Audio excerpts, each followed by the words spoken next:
what we're actually going to go through now is just a basic procedure in regards to how we deal with post management related to asbestos incidents.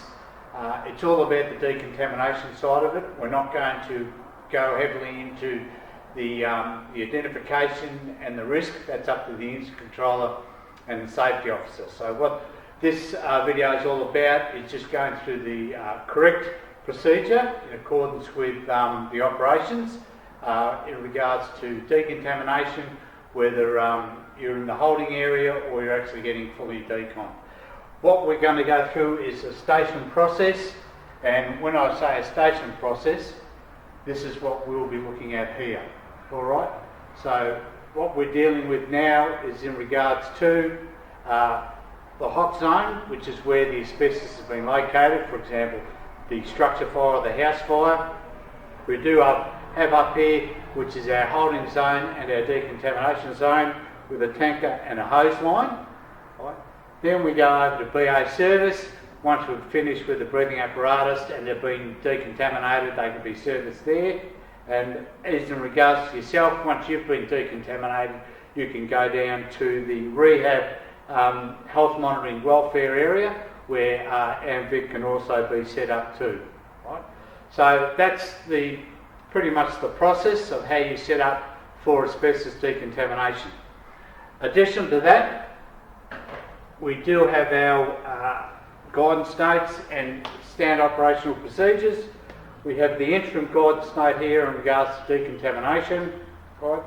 We do have the standard operational procedure 10.03 in regards to asbestos, which will provide the incident controller and other members of the brigade all the information required for identification of asbestos as well. You will have in your kits a laminated form, and this form is used for once you've bagged and tagged your PPC. You complete this form, and that goes with your PPC for professional dry cleaning and inspection. And finally, we do have an inventory or a items checklist for all the equipment in your asbestos kit. So when you're going through and checking your trucks, check your asbestos kit as well and make sure that you've got all the appropriate equipment in the asbestos kit good to go. Okay, what we're going to do now is actually going to go through your asbestos kit and identify each item that's actually in the kit itself and what we actually use it for. Right, so what I'll be doing is just going one by one and to ensure that when you do the check that you've got this equipment available. Right. So first off, the actual kit itself. There are a few kits out there that are red, but predominantly they'll come in these grey bags that says asbestos kit. On the front we have the main pocket itself and a small pocket in the front for all your other sundry items. The large bags that we put our PPC in, which are 200 micron, so they're a special bag and they'll adequately take whether it be structural firefighting or wild firefighting PPC when you bag and double bag. We then have our small sample bags, if safe to do so, if you take a sample of the asbestos found on site, so it can be sent away and tested. Like I said, it's just a small bag, but again, if safe to do so, the incident controller will manage that situation. P2 masks, which is a definite requirement in the decon area once you start to remove your PPC and bag it up. Nitrite gloves, so when you take your firefighting gloves off, you automatically or immediately put nitrite gloves on to protect your hands. We do have the disposable paper overalls as well. One can be worn by the decon attendant, and if need be, depending on the person who is getting decontaminated, if they have limited undergarments with their PPC, they can also put on a pair of overalls as well. Cable ties, so when we are bag and tag and gooseneck as we call it, we can secure the top of the actual bag with a cable tie. With the kit as well, in regards to ensuring that we've got appropriate identification and notifications on the actual bags. You have your warning tags or your asbestos tags that you place at the head with all the personal information. We have our asbestos, suspected asbestos stickers that go on the bags, and additionally we have another information sticker that can go on the bag as well with the relevant details of the member in regards to their equipment. We have a roll of duct tape and a permanent marker too, so you can actually legibly write on your tags and your stickers all the relevant information in regards to the PPC that's getting taken away to be professionally dried.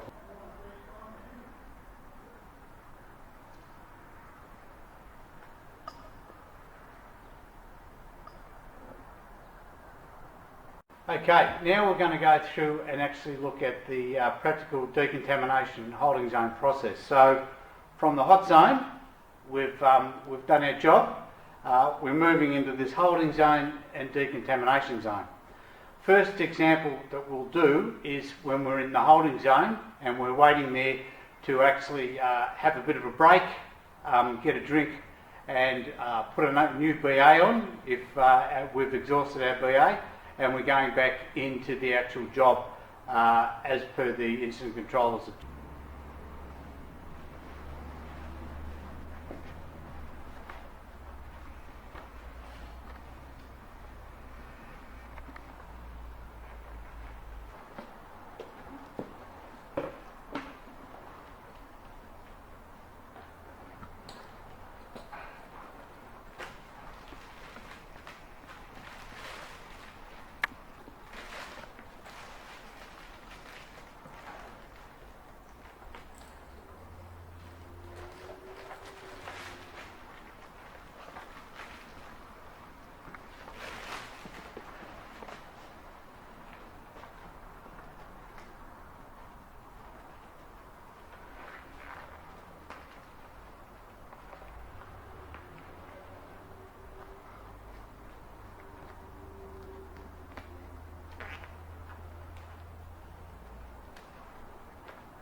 Now that I've got the nitride gloves on, I've got a P2 mask on, I can grab a drink if need be, sit down, have a bit of a rest, wait for a new breathing apparatus set to come in, right, and once that's all good to go, we can put the new breathing apparatus set on, then I can redress, right, action up and go back into the incident.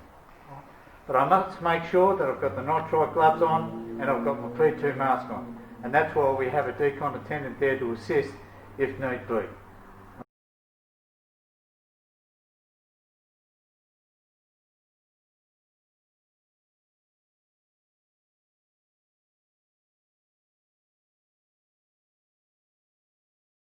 The next example I'm going to give is coming out of the hot zone into the holding decon, but we're actually going to fully decontaminate here, bag and tag our equipment, right?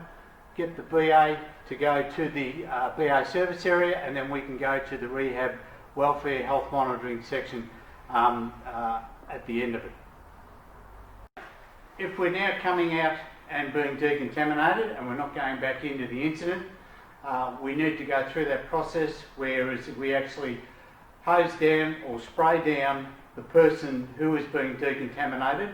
The reason being that we want to ensure that any asbestos particles on their PPC does not become airborne. So we actually give them a light spray from the tanker, right, with the hose, and prior to actually putting the PPC into the bags and tagging.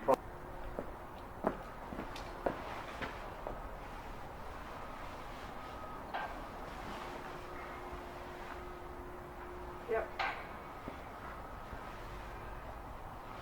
Yep.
just remember, when your flash hood comes off, it comes off over your BA mask. Well, we don't pull it back and undo the straps. We push it forward over the BA mask, down the intermediate hose, where the actual neck strap is, and that's where we can release it from that point there. Okay? P2 mask comes on now. And this is why it's important that you have your attendant available, because they'll be doing a lot of this work for you in the interim stages.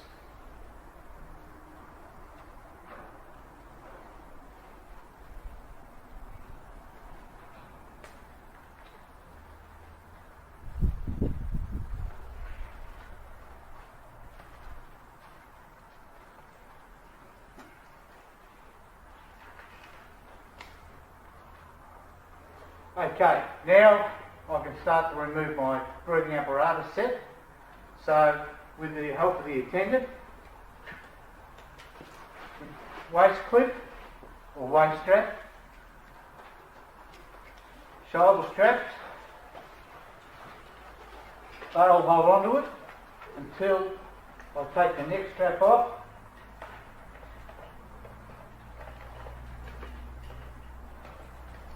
Remove my flash hood, and that will go over in the corner to be cleaned with my helmet, right, and other sundry items like radios, torches, equipment like that. Because remember, we've already cleaned our helmet and we've already cleaned our boots.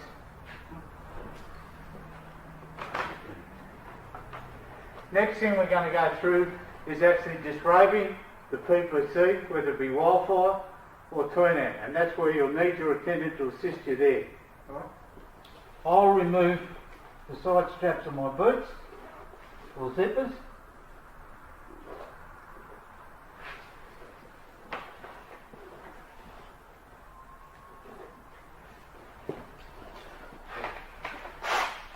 And now I'll take my tunic off, being as careful as possible, because again, we don't want to disturb anything. And remember, this is now damp. It's good, from my point of view, is to actually bring your turnout tunic inside out, right, and with the hand of the attendant, place it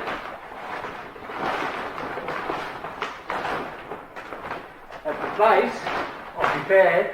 You can use that as a dry mat when you step into it with your turnout pants. We're now at the point where the attendant will assist me in removing the boots.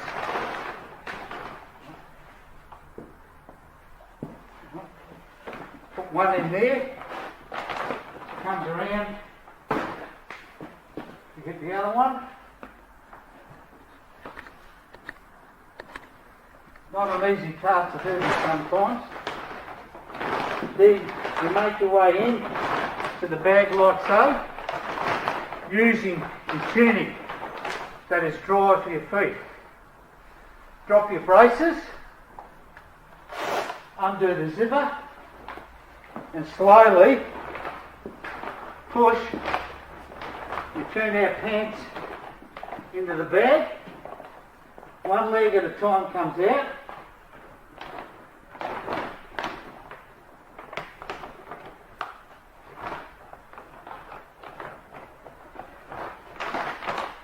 And when you're ready,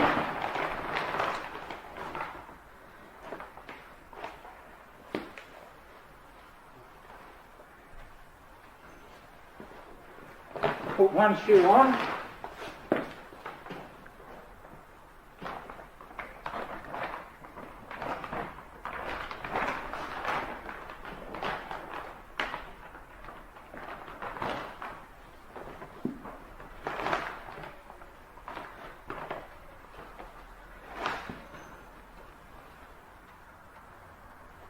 Put the other shoe on. Right. Now, with that as it is, we put our gloves, our flash mask, any other attire we may have that is possibly been exposed. Into the glove, into the bag. Bring the bag all the way up.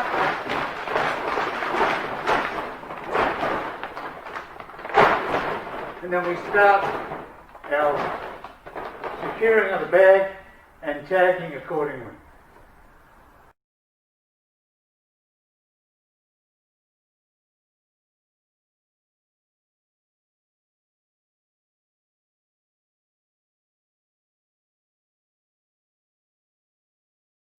Okay, now we get to the point of where we're actually going to bag and tag our PPC to be taken away for professional dry cleaning and inspecting. All right. With all our equipment or PPC in the actual bag, excluding our boots and helmets, which we'll do on site, and any other ancillary, we need to actually twist the top and create a gooseneck and then cable tie or secure it accordingly. So, very much make sure you can get a bit of air out of it to make it a bit easier because it's got to go into another bag.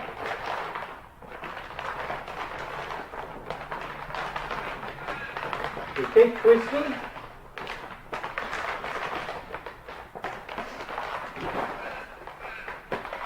And then what we do there is once we get to that is we gooseneck it over like so. And then with the attendant, they can cable tie it up.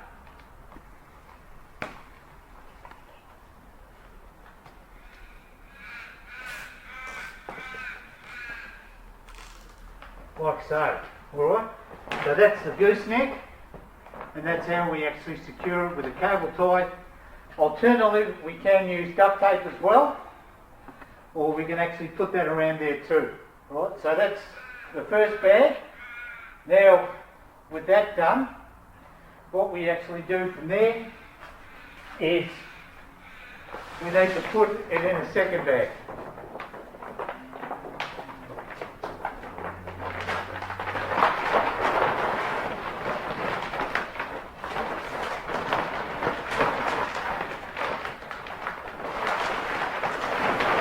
So it's in the second bag, and we go through the same process again where we actually gooseneck and secure the head. So get as much air out as you can, being mindful, right, that you don't want to be right over the bag. Once you get the air out, do the twist on the head, on the neck.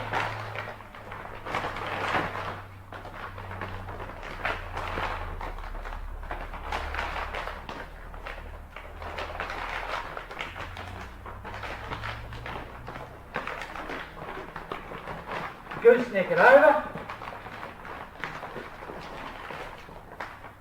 put cable tie around it,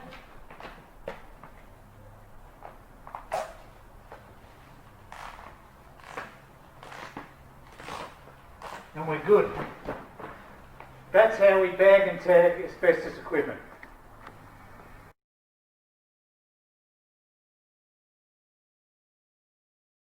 Okay.